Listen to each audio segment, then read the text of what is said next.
Edward Wilson ने एक किताब भी लिखी थी, वो biodiversity of wild life, biodiversity of wild life करके लिखा था एक किताब। तो उसमें उन्होंने बहुत पॉपुलराइज किया इसको। तो इसलिए अगर क्वेश्चन आएगा कि किसने इस टर्म को दिया, तब तो नाम आ जाएगा रॉबर्ट रोजेन का। लेकिन किसने इसको पॉपुलर बनाया, तो नाम आएगा Edward Wilson. Edward Wilson, Edward Wilson 1992 Edward Wilson 1992। तो बायोडाइवर्सिटी, ये जो वर्ड है बायोडाइवर्सिटी, इसका पहली बार इस वर्ड का इस्तेमाल किया था रॉबर्ट रोजेन ने 1985 में। लेकिन इस शब्द को पॉपुलराइज किया, लोगों तक फैलाया, और एक किताब भी उन्होंने लिखी थी जिसका नाम ही था उन्होंने डाइवर्सिटी ऑफ वाइल्ड लाइफ 1992 में, और वहीं से यह टर्म बहुत पॉपुलर हो गया। तो बायोडाइवर्सिटी भी कहें या इसको बायोलॉजिकल डाइवर्सिटी भी कह सकते हैं। बायो टर्म आ गया, बायोलॉजिकल के लिए शॉर्ट में हो गया है बायो, तो biological diversity, it is also called biodiversity. फिर से सुन लें, the term biodiversity was first of all proposed by Robert Rosen 1985। नहीं लिखा है तो लिख लीजिएगा रॉबर्ट रोजेन 1985, और इसको पॉपुलराइज किया एडवर्ड विल्सन ने 1992 में। नाउ बायोडाइवर्सिटी आप ही समझ सकते हैं। डाइवर्सिटी का मतलब शुरुआत में पहले क्लास में हम बताते हैं, डाइवर्सिटी मीन्स बिखराव। बिखराव यानी डिफरेंट टाइप्स का कैरेक्टर, अलग अलग तरह के चीज। यहाँ लिविंग वर्ल्ड में डिफरेंट टाइप्स के organism, different types of species, उनका फिर कई तरह का पॉपुलेशन, ये सब बायोडाइवर्सिटी के अंदर आता है। अब बायोडाइवर्सिटी में डाइवर्सिटी 3 बेसिस पे हो सकता है। जैसे जेनेटिक डाइवर्सिटी, अगर कहा जाए जेनेटिक बायोडाइवर्सिटी, तो उसमें कंसीडर किया जाता है number and structure of chromosome and genes. तो number and structure of chromosome and the number and the genes, वो एक बेसिस है डिफरेंट टाइप्स के ऑर्गेनिज्म का किसी भी कम्युनिटी में। तो एक है, उसको कहते हैं जेनेटिक बायोडाइवर्सिटी। दूसरा होता है स्पीसीज बायोडाइवर्सिटी। स्पीसीज बायोडाइवर्सिटी में किसी भी कम्युनिटी में बहुत सारे अलग अलग तरह के स्पीसीज होंगे। जितना ज्यादा तरह का स्पीसीज होगा, यानी नंबर ऑफ स्पीसीज जितना ज्यादा होगा, वो उतना रिच बायोडाइवर्सिटी होगा। Richness is directly proportional to the number of species, not the number of organism. यानी एक कम्युनिटी है, कम्युनिटी कहा जाता है group of populations belonging to different species. Population क्या है? तो population is a group of organism belonging to the same species present in an area at a time. ये किसी खास वक्त पर खास जगह पे एक ही जाति के जितने ऑर्गेनिज्म रहते हैं, एक साथ इंटरैक्ट करते हैं, दे टुगेदर फॉर्म पॉपुलेशन। और कम्युनिटी क्या है? डिफरेंट पॉपुलेशंस और populations of different species interacting with each other at a particular place and at particular time is called community।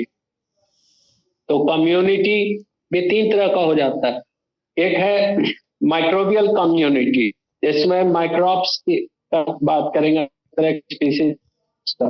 दूसरा है प्लांट कम्युनिटी, तो उस कम्युनिटी में से प्लांट के पॉपुलेशन की बात करते हैं। एनिमल कम्युनिटी, तो एनिमल कम्युनिटी में एनिमल्स आता है।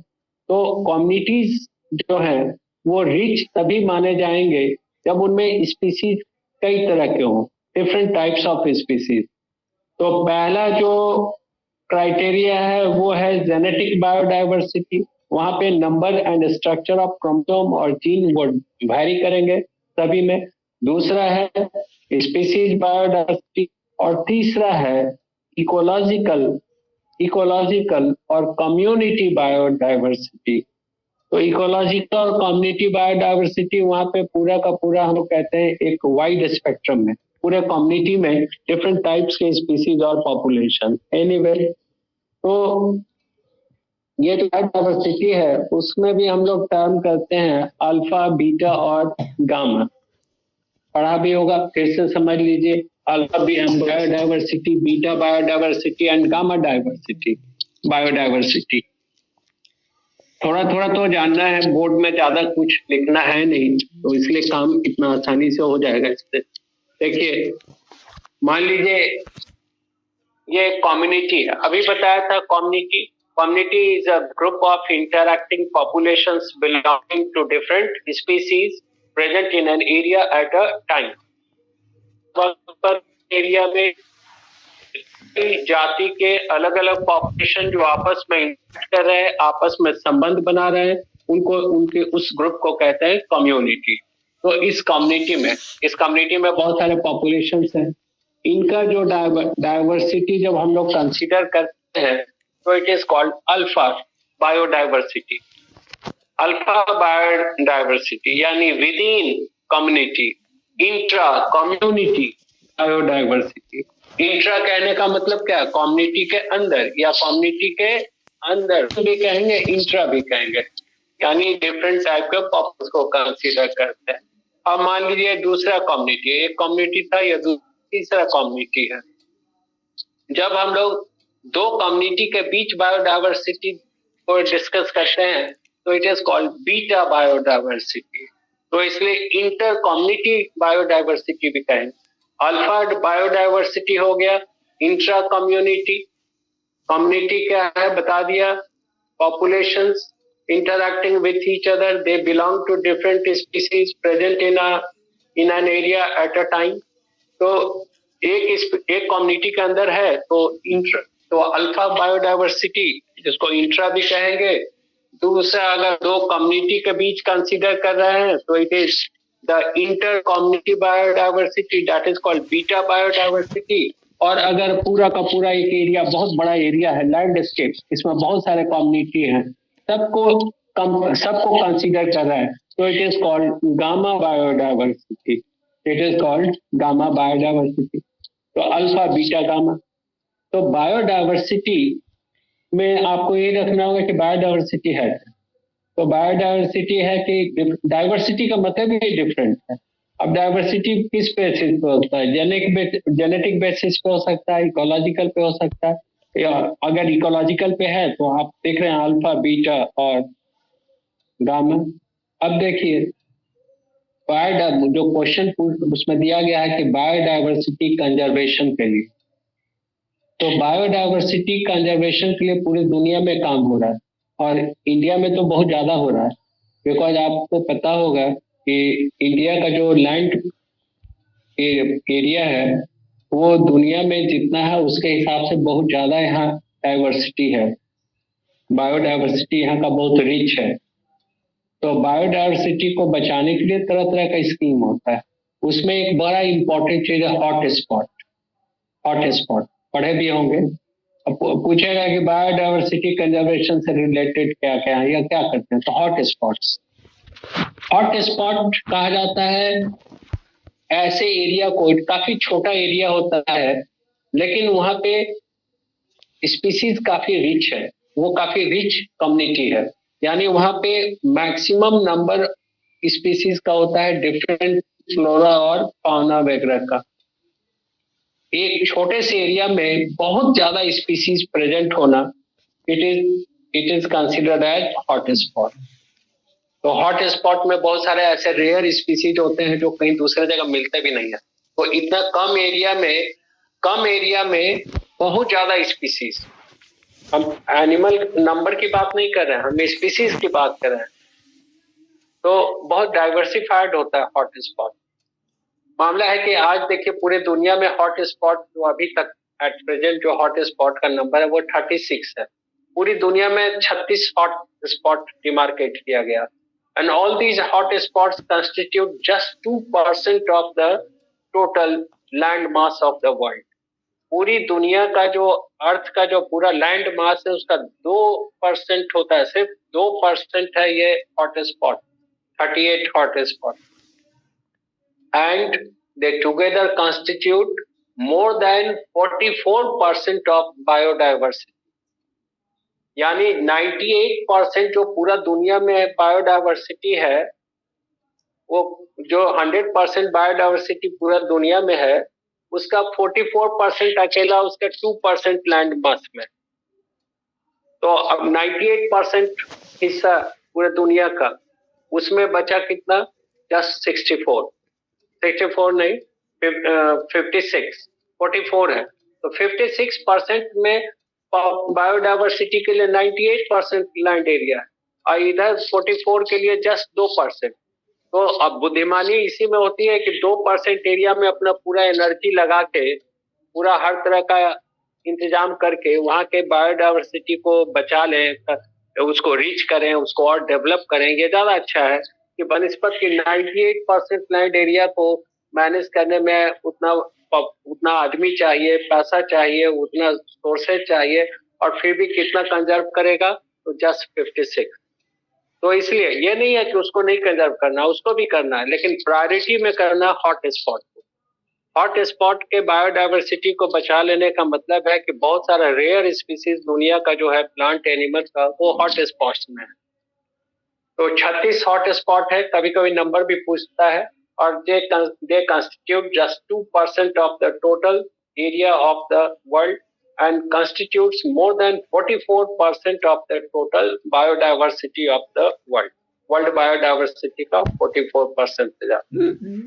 इसलिए हॉट स्पॉट एक बहुत इंपॉर्टेंट है, उसको डेवलप करना, उसको मेंटेन करना, उसको प्रोटेक्ट करना।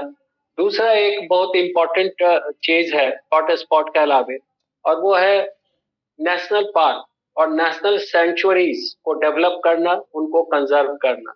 तो नेशनल पार्क और नेशनल सैंक्चुरी में एक थोड़ा डिफरेंस है। नेशनल पार्क कहते हैं it is the forest area which is completely demarcated and it is completely governed and managed by the government agency, that is by forest department.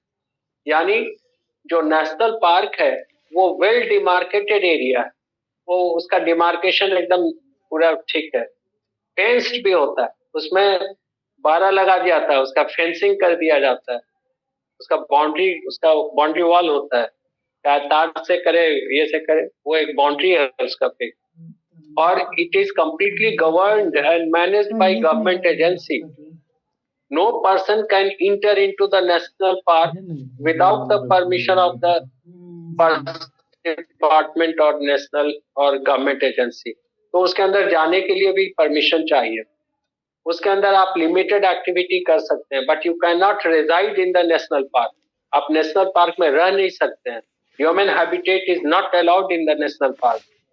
ऐसा नहीं कि वहाँ कोई पर्सन वहाँ रहेगा, अपना खेती बाड़ी करेगा, ये सब अलाउड नहीं है नेशनल पार्क में। और national park provides equal benefit और facilities to different types of flora and fauna. अलग अलग टाइप के फ्लोरा फाउना के लिए सबके लिए इक्वल है। मार्केटेड एरिया है, छोटा area, is complete governed and managed by government agency. No human population और agricultural activities are allowed in national park, और it provides equal facility to different species of flora and fauna. अब ये जो sanctuaries है, national sanctuaries, ये थोड़ा different है।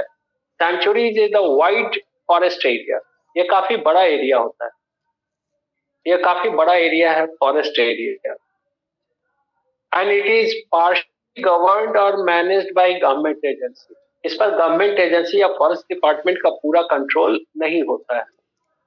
इसमें प्राइवेट लैंड या एग्रीकल्चर लैंड होता है, विलेजेस होते हैं। एक एक सैंक्चुरी में तो सैकड़ों, जैसे सुंदरबन सैंक्चुरी वेस्ट बंगाल में, वहां पे सुंदरबन सैंक्चुरी में 5000 से ज्यादा गांव है, और वहां पे प्रॉब्लम यही आ गया जो आगे हम लोग डिस्कस करेंगे।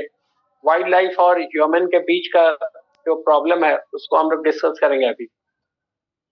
तो एक एक सेंचुरी में हजारों गांव होते हैं, वो वहां रहेगा, अपना नॉर्मल एक्टिविटी करेगा, एग्रीकल्चरल एक्टिविटी भी करेगा, साथ ही वो वाइल्ड लाइफ को नुकसान नहीं पहुंचाए। वो वाइल्ड लाइफ को नुकसान नहीं पहुंचाना, ना कोई पेड़ काटना है, ना कोई जानवर को मारना है, आप अपना नॉर्मल काम कीजिए। तो दैट इज सेंचुरी। तो सेंचुरी में प्राइवेट प्रॉपर्टी होता है, नेशनल पार्क के अंदर प्राइवेट प्रॉपर्टी नहीं है। तो जाहिर सी बात है कि जैसे जैसे गवर्नमेंट का रिसोर्सेज बढ़ता है, सेंचुरी के ही कुछ हिस्से को वो नेशनल पार्क में डेवलप कर देता है। संख्या ज्यादा है, नेशनल पार्क कम है। अब जो सबसे इंपॉर्टेंट चीज आता है, एक प्रोग्राम है बायोडाइवर्सिटी कंजर्वेशन में, which was started by UNESCO in 1971 and it is called MAB, MABP, यानी man and biosphere programme, MABP मतलब प्रोग्राम हो गया, मैब प्रोग्राम कहिए या MABP कहिए। MAB का देखिए सबसे बड़ा प्रॉब्लम क्या था कि बायोडाइवर्सिटी कंजर्वेशन में हम लोग डाइवर्सिटी कंजर्वेशन में फ्लोरा और फाउना इन सब के कोई स्पीसीज को बचाने में जाने अनजाने ये अन्याय होता है वहाँ के लोकल ह्यूमन पॉपुलेशन के साथ। जैसे कहीं भी फॉरेस्ट एरिया है और वहाँ पे बायोडाइवर्सिटी कंजर्वेशन का काम चल रहा है, तो उसको किसी भी तरह का नुकसान नहीं पहुंचाना है, भले वो नुकसान पहुंचा दे ह्यूमन को नुकसान है उससे, लेकिन उस वाइल्ड लाइफ को कोई नुकसान नहीं होना चाहिए। दूसरी बात कि कहीं भी बायोडाइवर्सिटी कंजर्वेशन, वो एरिया प्रोटेक्टेड एरिया हो गया, वो फॉरेस्ट बहुत सारा चीज रेस्ट्रिक्टेड हो गया। हो सकता है ह्यूमन को अपना जो सैकड़ों हजारों साल से रह रहा उसका बस्ती है वहां से उसको हटना पड़े, उसका रोजी रोजगार छीन जाए। तो कोई भी लोकल पॉपुलेशन नहीं चाहता है कि उसके एरिया को बायोडाइवर्सिटी कंजर्वेशन के लिए घोषित किया जाए, डिमार्केट किया जाए। तो एक 36 का आंकड़ा लोकल कहीं भी बायोडाइवर्सिटी कंजर्वेशन प्रोग्राम स्टार्ट किया जाएगा तो सबसे ज्यादा नुकसान वहां के लोकल पॉपुलेशन को है, उसको सीधे पहले वहां से हटा दिया जाएगा, उसका बहुत सारा लिमिट कर दिया जाएगा कि आप ये काम नहीं कर सकते, ये नहीं कर सकते। तो क्यों चाहेगा कि यहाँ बायोडाइवर्सिटी कंजर्वेशन हो? तो यूनेस्को ने इस बात को समझा, उन्होंने समझा कि without the active support of the local human population no biodiversity conservation program can become successful। बिना लोकल ह्यूमन पॉपुलेशन के सपोर्ट के कोई भी बायोडाइवर्सिटी प्रोग्राम कभी भी सक्सेसफुल नहीं हो सकता है। और तब उन्होंने एक नया प्रोग्राम लॉन्च किया, MAB, man and biosphere, for the peaceful coexistence of both human population as well as wild life. वहां पे एक ऐसा प्रोग्राम उन्होंने लॉन्च किया कि ह्यूमन पॉपुलेशन भी ठीक से रहे, उसको भी नुकसान नहीं हो और वाइल्ड लाइफ को भी नहीं हो, दोनों के बीच दोस्ताना रहे रिलेशन। और ये काम किया उन्होंने 1971 में, यूनेस्को ने ये MABP लॉन्च किया। तो इसके अंतर्गत किसी भी फॉरेस्ट एरिया को under the MABP a forest area is demarcated into 3 zones. The central zone is called core zone, middle zone is called buffer zone, ये जो अंदर वाला है इसको कोर जोन कहते हैं, ये बीच वाला हिस्सा it is called buffer zone. Buffer मतलब समझते हैं दोनों के बीच, और ये है ट्रांजिशन जोन। नाउ इम्पोर्टेंट क्या किया गया कि जैसे कोई फॉरेस्ट एरिया है तो मान लीजिए कि वहाँ ह्यूमन पॉपुलेशन है, बस्ती है, गांव है, वहां से रहता है, मान लीजिए 200-400 आदमी वहां रह रहा है। तो अगर वो उसको कहा जाएगा कि आप इस एरिया से हट के, इस कोर जोन से हट के आप चले जाइए यहाँ पे ट्रांजिशन जोन में, तो अब चूंकि फॉरेस्ट वही है तो सिर्फ एक जगह से हट के दूसरी जगह जाना है, लेकिन रहना उसी फॉरेस्ट ही में है। तो इसलिए अक्सर लोग मान जाते हैं कि ठीक है चलो यहाँ नहीं रह के, यहाँ गवर्नमेंट उसको मदद करती, इधर उसका घर वगैरह बन गया, यहाँ ट्रांजिशन जोन में आ गया। तो this core zone is exclusively reserve for the wild life. ये कोर जोन सिर्फ किसके लिए रिजर्व कर दिया गया? वाइल्ड लाइफ के, यानी flora fauna. No human entry is allowed in the core zone. यहाँ ह्यूमन इंटर नहीं कर सकता, ये एक्सक्लूसिव रिजर्व है उस वाइल्ड लाइफ पॉपुलेशन के लिए। अब ये बफर जोन बीच का, it is also reserve for the wild life, ये भी वाइल्ड लाइफ के लिए है, but human can inter into this buffer zone and can perform normal functions without causing any harm to the wildlife, but they cannot reside in this buffer zone. Human इसमें आ सकता है, अपना daily का काम कर सकता है, जैसे कुछ पत्ता उतर चुनना हो, लकड़ी जो गिरा हुआ है चुनना, पेड़ नहीं काटना है लेकिन चुन लेना है, जैसे केंदू पत्ती का काम होता है, या रेशम का कीड़ा हम लोग पढ़ते हैं सेरिकल्चर, वो सब वहां से कोकून वगैरह वहां से ले लिया, लेकिन वह रहना नहीं है और किसी चीज को नुकसान नहीं पहुंचाना है, सिर्फ चुपचाप अपना काम करना है। तो ये जोन है तो वाइल्ड लाइफ के लिए नॉर्मल एक्टिविटी कर सकता है। This transition zone is for human, ये ह्यूमन पॉपुलेशन के लिए है।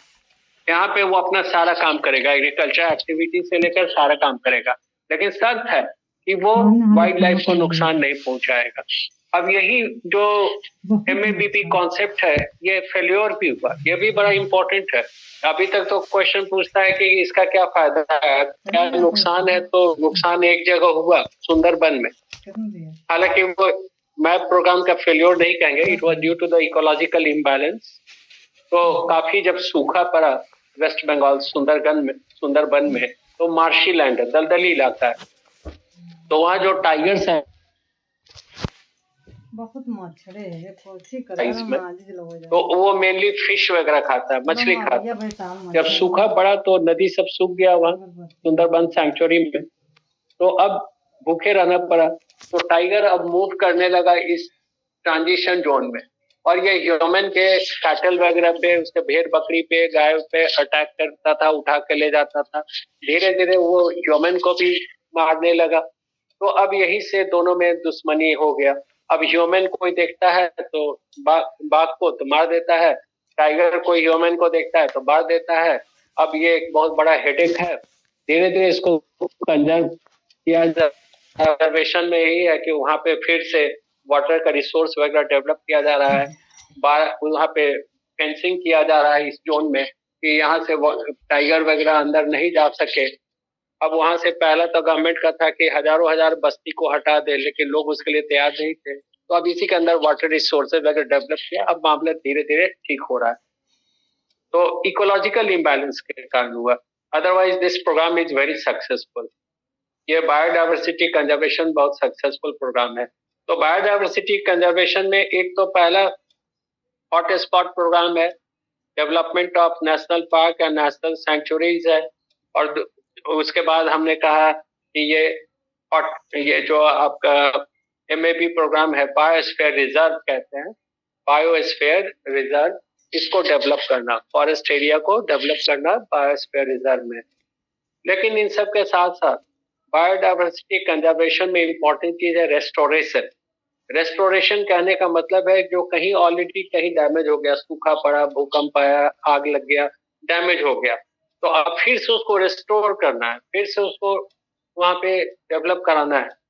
दूसरा है रेस्टोरेशन के बाद कंजर्वेशन, उसको ठीक से डेवलप करना है, सारा फैसिलिटी देना है without damaging the local population, human population को। उसके बाद डेवलपमेंट है, और फिर सबसे इम्पोर्टेंट है कि स्टडी एंड एक्सपेरिमेंट। अब उसका जेनेटिक इंजीनियरिंग से उसके जीनोम को सुधारिए, उसके स्पीसीज को, नए नए स्पीसीज को डेवलप कीजिए, ये सब पार्ट होता है। और एक बहुत इम्पोर्टेंट चीज है कि ह्यूमन में एक वाइल्ड लाइफ के लिए एक लगाव पैदा करना, कि ये इसको डैमेज करना सही नहीं है। अंदर से जब ह्यूमन को आ जाएगा, तो वहाँ के लोकल लोगों को या कहीं भी, तो वाइल्ड लाइफ कंजर्वेशन में बहुत ज्यादा प्रॉब्लम नहीं है। तो डेवलपमेंट ऑफ ह्यूमन एथिक्स, तो पूछेगा कि कौन कौन सा इफेक्ट, कौन कौन सा फैक्टर है, तो हम लोग दे सकते हैं development of hottest spot, development of national park, sanctuaries, development of biosphere reserves, and then restoration, conservation, development, and study and experiments to और साथ ही साथ डेवलपमेंट ऑफ एथिक्स और लगाव जो कह सकते हैं वाइल्ड लाइफ के लिए। तो ये हम लोगों ने डिस्कस कर दिया। 3-4 नंबर का जो भी पूछेगा काफी है। 2 नाम भी याद रखिएगा, रोजन का तो उन्होंने बायोडाइवर्सिटी टर्म दिया और विल्सन का जिन्होंने पॉपुलराइज किया। अब क्वेश्चन है पॉपुलेशन ग्रोथ का।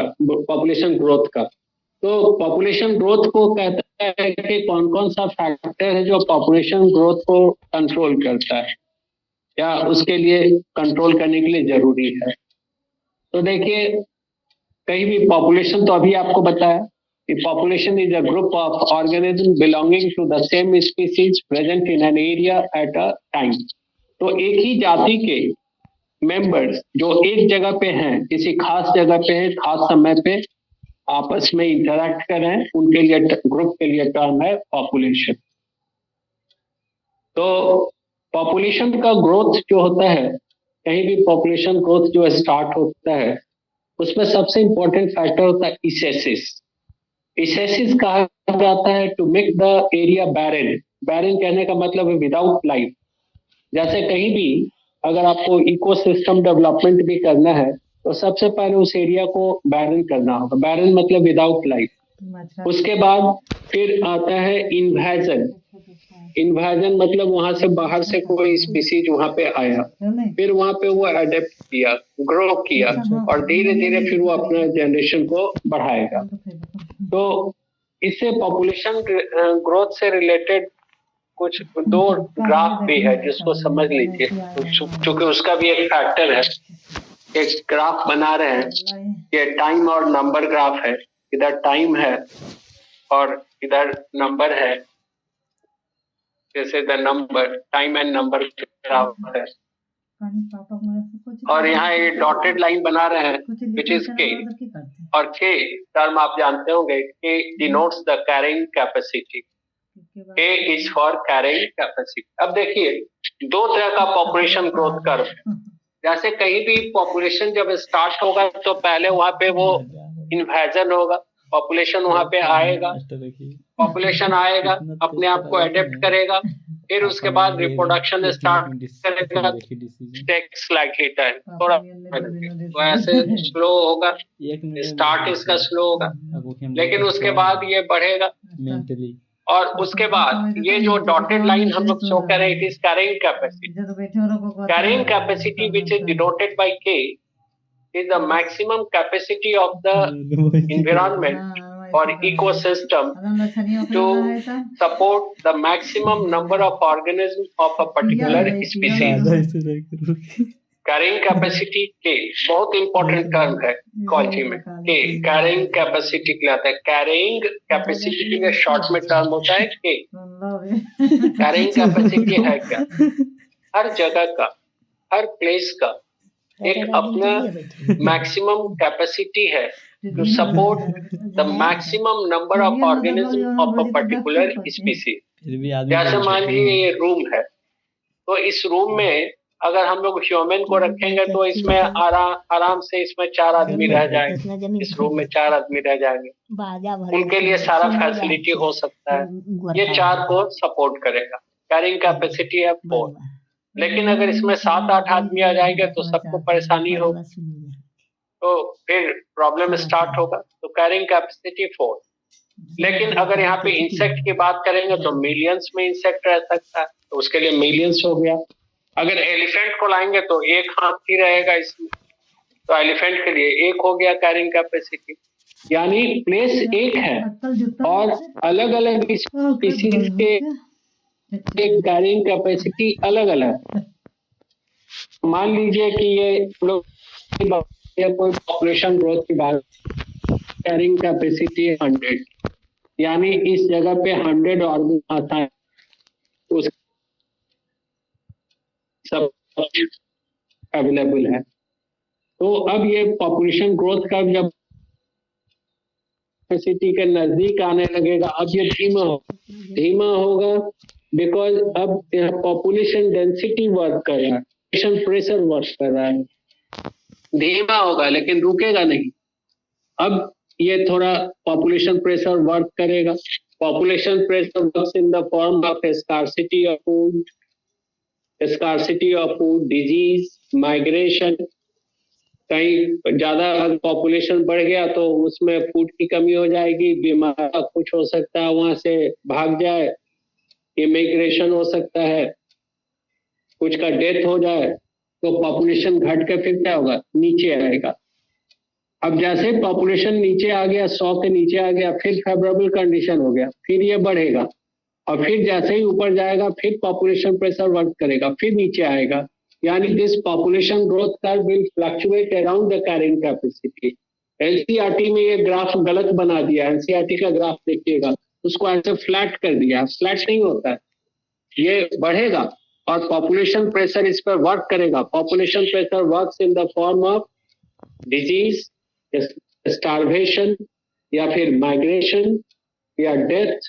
बहुत सारे, जब कमी होगी, आपस में स्ट्रगल होगा, तो बहुत सारा फैक्टर होगा, डेंसिटी डिपेंडेंट फैक्टर, डिजीज भी होगा, तो नतीजा होगा कि फिर पॉपुलेशन घटेगा। कुछ माइग्रेट कर गया, कुछ का डेथ हो गया, तो घटेगा तो फिर अब कंडीशन सुटेबल है, फिर थोड़ा बढ़ेगा, तो पॉपुलेशन विल रिमेन मोर और less fluctuating around the carrying capacity. And this type of growth curve is called sigmoid or S-shaped growth curve. तो नंबर आप देखिए, number of organism will more और लेस रिमेन द सेम। कभी थोड़ा घटेगा, population pressure work करेगा तो घटेगा, फिर थोड़ा बढ़ेगा, और ऐसे ही चलेगा। अभी 1 मिनट फिर ब्रेक कर रहे हैं, फिर देते हैं।